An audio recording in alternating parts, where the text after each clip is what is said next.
Tonight I want to talk to Canada about Canada. I would say my feelings toward our neighbor to the north were best summarized by President John F. Kennedy on his first trip out of the United States as president.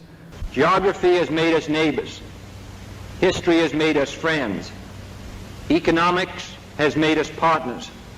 And necessity has made us allies. Those whom nature has so joined together, let no man put asunder.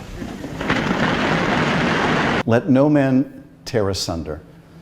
Sadly, today, one man has torn that relationship asunder, and that's what I want to talk about today. Because I remember vividly in October of 2016, I remember like it was yesterday, when Americans were first starting to question who we were and where we were headed. I remember that Canadians put together a beautiful video, a video of Canadians describing the great things that America had done, the things that we had invented, the contributions we were making to the world. I remember watching that video and how it made me feel about being an American. And I'd like you to take a look at what you had to say, Canada. But as you're thinking about your future, we just want you to know that you guys are great. You really are great. You invented the internet. You guys are going to get humanity to Mars. Your national park systems protect some of the most beautiful places on Earth. All your diversity and all your openness. The fact that you're such a giving nation, over $250 billion a year is donated to charities. So wonderful and warm and accommodating. When things are tough, you fight to make them better. The disability rights movement in America is amazing. You are infectious, entertaining. Your gift to the world of jazz music. Bluegrass music, R&B. Biggie and Pac. And political and social activism. Forging new paths. You dream big.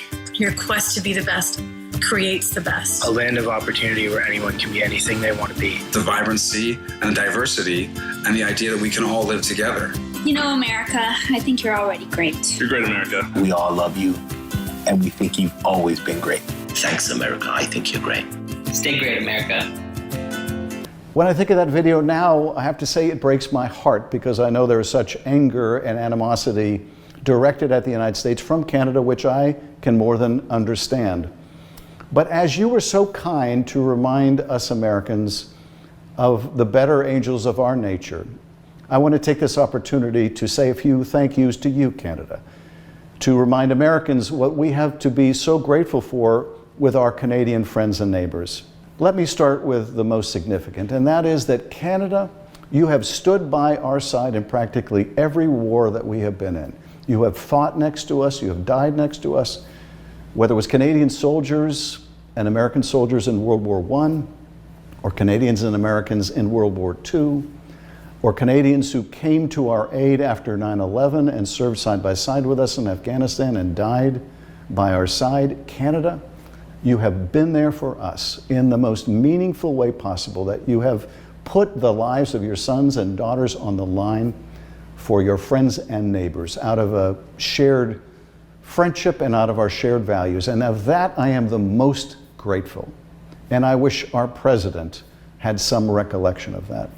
But there is so much else for us to be grateful about our Canadian friends and neighbors, and not just as Americans, but as people of the world. My father was dependent on insulin for most of his adult life. I thank you, Canada, for insulin. And America, if you have anybody you know on insulin, you can thank Canada too. If you're concerned about the Ebola virus spreading, you can thank Canada for an Ebola vaccine. If you have a family member with a pacemaker, thank you, Canada, for pacemakers. If you like PB&J, thank you, Canada, well, at least for the peanut butter. If you thrill to going to an IMAX movie, thank you, Canada, for that amazing technology. If you have been inspired by Captain Kirk to want to boldly go where no man has gone before, you can thank Canada. If you're a hockey fan, you can thank Canada for the greatest that ever was. If you have thrilled to the idiocy of this guy, cannot triple stamp it, no erases, touch blue, make it true. You can't triple stamp a double stamp. You can't triple stamp a double stamp, Lord. You can't triple stamp a double stamp. You can thank Canada. If you like basketball, if you're grateful for the invention of basketball, You can thank Canada. Thank you, Canada, for basketball. If you love music, there is so much to be grateful to Canada for. Can I get a hallelujah on that? Hallelujah. So I want to thank you, Canada, for all you've contributed in the fields of art and science and music and film, to all the Nobel Prizes that you've won, for all the inventions that you have produced. I want to thank you for the sacrifices you've made on the battlefield. I want to thank you, and most particular and most recent, I want to thank you for something else.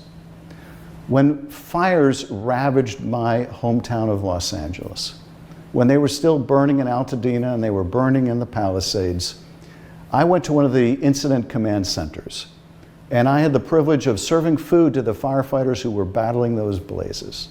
And I can't tell you how many of those firefighters were Canadians. And I want to thank you, Canada, for sending those firefighters, many of them from Alberta, to help us battle those blazes. Sadly, I remember one of them asking me, coming back after he had his meal and asking me, do we have to worry about Canada becoming the 51st state? And I said, no, you don't have to worry about that crazy idea, that demeaning idea.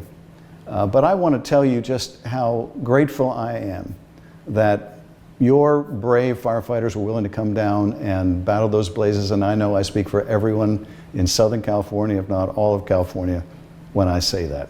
Now, I know that your Prime Minister has recently said that the relationship between the United States and Canada is over.